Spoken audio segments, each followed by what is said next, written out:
नमो भगवते तस्मै कृष्णायादभूतकर्मणे रूपनाम विभेदेन जगत्कीर्ति यो यतः सच्चिदानन्दरूपाय विश्वभूतपत्यादिहेतवे तापत्रय विनाशाय श्रीकृष्णाय वयं नमः। श्रीमद्भागवत महापुराण नवम स्कंद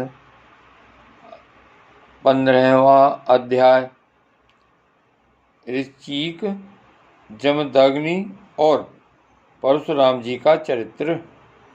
श्री सुखदेव जी कहते हैं, परीक्षित, उर्वशी के गर्भ से पुरुरवा के 6 पुत्र हुए।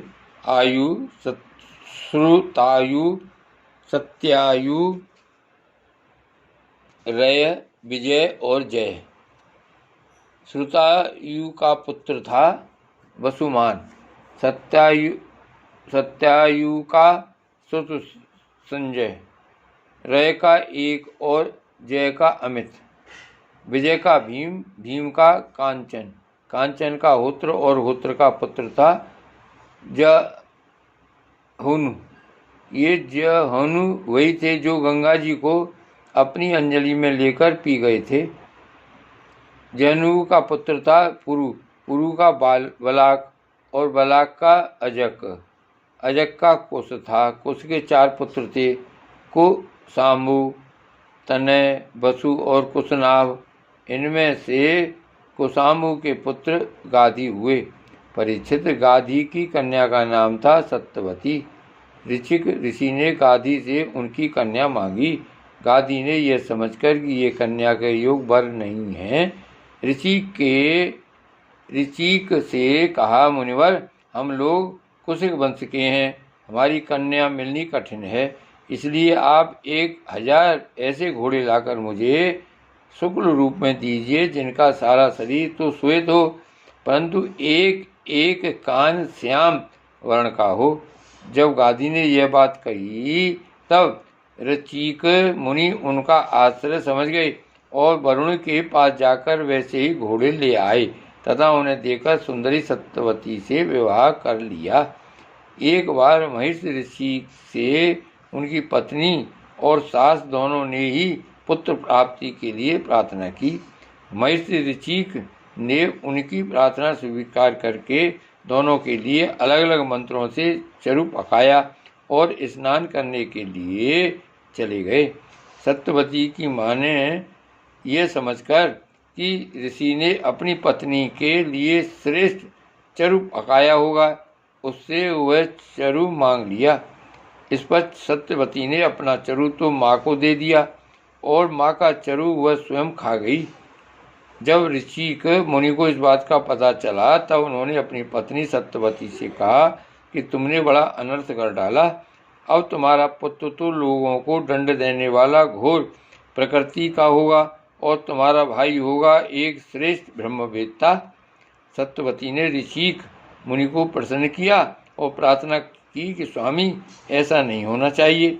तब उन्होंने कहा, अच्छी बात है, पुत्र के बदले तुम्हारा पौत्र वैसा घोर प्रकृति का होगा। समय पर सत्यवती के गर्भ से जब दग्नि का जन्म हुआ, सत्यवती समस्त लोगों को पवित्र करने वाली परम पूर्णमयी कौशिकी नदी बन गई। वेणु ऋषि की कन्या थी रेणुका। जब दग्नि ने उसका प्राण ग्रहण किया, रेणुका के गर्भ से जमदग्नि ऋषि के वसुमान आदि कई पुत्र हुए। उनमें सबसे छोटे परशुराम जी थे। उनका यह सारे संसार में प्रसिद्ध है। कहते हैं कि है वंश का अंत करने के लिए स्वयं भगवान ने ही परशुराम के रूप में अंशावतार ग्रहण किया था। उन्होंने इस पृथ्वी को 21वां क्षत्रियहीन कर दिया। यद्यपि क्षत्रियों ने उनका थोड़ा सा ही अपराध किया था, फिर भी वे लोग बड़े दुष्ट ब्राह्मणों के अभक्त, रजोगुणी और विशेष करके तमोगुणी हो रहे थे। यही कारण था कि वे पृथ्वी के भार हो गए थे और इसी के फलस्वरूप भगवान परशुराम ने उनका नाश करके पृथ्वी का भार उतार दिया। राजा परीक्षित ने पूछा, भगवान, अवश्य ही उस समय के क्षत्रिय विषय लोलुप हो गए थे, परंतु उन्होंने परशुराम जी का ऐसा कौन सा अपराध कर दिया जिसके कारण उन्होंने बार बार क्षत्रियों के वंश का संहार किया। श्री सुखदेव जी कहने लगे, परीक्षित, उन दिनों हय वंश का अधिपति था अर्जुन। वह एक श्रेष्ठ क्षत्रिय था। उसने अनेकों प्रकार की सेवा शुश्रूषा करके भगवान नारायण के अंशावतार दत्तात्रेय जी को प्रसन्न कर लिया और उनसे 1000 भुजाएं तथा कोई भी शत्रु युद्ध में पराजित न कर सके, यह वरदान प्राप्त कर लिया। साथ ही इंद्रियों का अबाध बल, अतुल संपत्ति, तेजस्विता, वीरता, कीर्ति और शारीरिक बल भी उसने उनकी कृपा से प्राप्त कर लिए थे। वह योगेश्वर हो गया था। उसमें ऐसा ऐश्वर्य था कि वह सूक्ष्म से सूक्ष्म, स्थूल से स्थूल रूप धारण कर लेता। सभी सिद्धियां उसे प्राप्त थीं। वह संसार में वायु की तरह सब जगह वे रोक टोक विचरा करता। एक बार गले में वैजयंती माला पहने सहस्त्रवायु अर्जुन बहुत सी सुंदरी स्त्रियों के साथ नर्मदा नदी में जल विहार कर रहा था। उस समय मदोन्मत्त सहस्त्रबाहु ने अपनी वाहों से नदी का प्रवाह रोक दिया। दशमुख रावण का शिविर भी वहीं कहीं पास में ही था। नदी की धारा उल्टी बहने लगी, जिससे उसका शिविर डूबने लगा। रावण अपने को बहुत बड़ा वीर तो मानता ही था, इसलिए सहस्त्रार्जुन का यह पराक्रम उससे सहन नहीं हुआ। जब रावण सहस्त्रावायु अर्जुन के पास जाकर बुरा भला कहने लगा, तब उसने स्त्रियों के सामने ही खेल खेल में रावण को पकड़ लिया और अपनी राजधानी माहिष्मति में ले जाकर बंदर के समान कैद कर लिया। पीछे पुलस्त जी के कहने से सहस्त्रवायु ने रावण को छोड़ दिया। एक दिन सहस्त्रवायु अर्जुन शिकार खेलने के लिए बड़े घोर जंगल में निकल गया था। दैववश वह जमदग्नि मुनि के आश्रम पर जा पहुंचा। परम तपस्वी जमदग्नि मुनि के आश्रम में कामधेनु रहती थी। उसके प्रताप से उन्होंने सेना, मंत्री और वाहनों के साथ हेयाधिपति का खूब स्वागत सत्कार किया।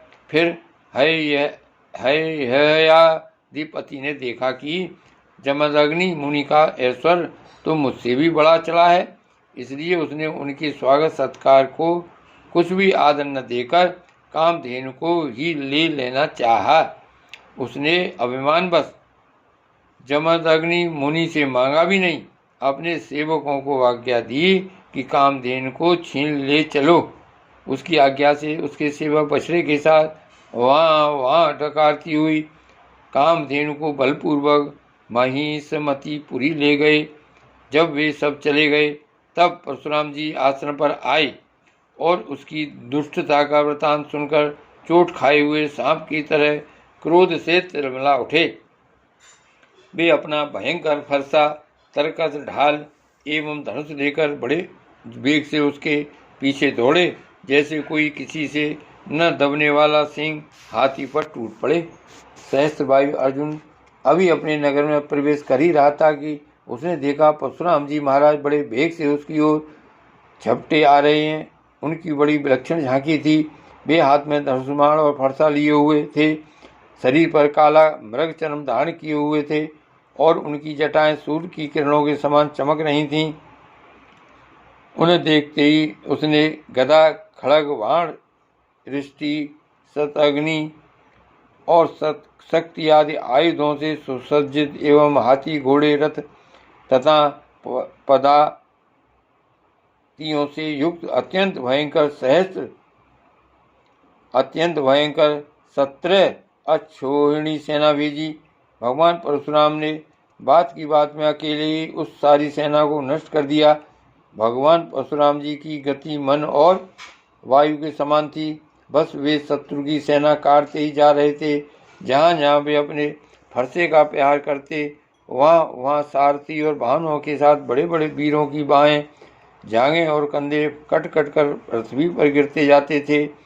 हेयाधिपति अर्जुन ने देखा कि मेरी सेना के सैनिक, उनके धनुष, ध्वजाएं और ढाल भगवान परशुराम के फरसे और बाणों से कट कट कर खून से लथपथ रणभूमि में गिर गए हैं। तब उसे बड़ा क्रोध आया और वह स्वयं लड़ने के लिए आधमका।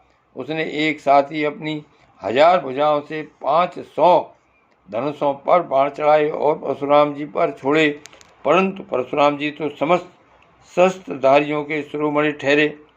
उन्होंने अपने एक धनुष पर छोड़े हुए बाणों से ही एक साथ सबको काट डाला। अब है हेयाधिपति अपने हाथों से पहाड़ और पेड़ उखाड़कर बड़े वेग से युद्ध भूमि में परशुराम जी की ओर झपटा, परंतु परशुराम जी ने अपनी तीखी धार वाले फरसे से बड़ी फुर्ती के साथ उसकी सांपों के समान भुजाओं को काट डाला। जब उसकी बाहें कट गईं तब उन्होंने पहाड़ की चोटी की तरह उसका ऊंचा सिर धड़ से अलग कर दिया। पिता के मर जाने पर उसके 10,000 लड़के डरकर भाग गए। परीक्षित, विपक्षी वीरों के नाशक परशुराम जी ने बछड़े के साथ कामधेनु लौटा ली। वह बहुत ही दुखी हो रही थी। उन्होंने उसे अपने आश्रम पर लाकर पिताजी को सौंप दिया और महिष्मती में सहस्त्रबाहु ने तथा उन्होंने जो कुछ किया था सब अपने पिताजी तथा भाइयों को कह सुनाया। सब कुछ सुनकर जमदग्नि मुनि ने कहा, हाय हाय परशुराम, तुमने बड़ा पाप किया। राम राम, तुम बड़े वीर हो, परंतु सर्वदेव में नरदेव का तुमने व्यर्थ ही वध किया। बेटा, हम लोग ब्राह्मण हैं, क्षमा के प्रभाव से ही हम संसार में पूजनीय हुए हैं, और तो क्या सबके दादा ब्रह्मा जी भी क्षमा के बल से ही ब्रह्म पद को प्राप्त हुए हैं। ब्राह्मणों की शोभा क्षमा के द्वारा ही सूर्य की प्रभा के समान चमक उठती है। सर्वशक्तिमान भगवान श्री हरि भी क्षमावानों पर ही शीघ्र प्रसन्न होते हैं। बेटा, सार्वभौम राजा का वध ब्राह्मण की हत्या से भी बढ़कर है। जाओ, भगवान का स्मरण करते हुए तीर्थों का सेवन करके अपने पापों को धो डालो। श्रीमद् भागवत भगवान की जय। श्री वल्लभाधीश की जय। श्री गोवर्धन नाथ की जय। श्याम स्वरूप श्री अम्बे महारानी की जय। श्री गोसाई जी परम दयालु की जय। श्री गोकुलनाथ की जय। जय जय श्री गोकुले, जय जय श्री गोकुले।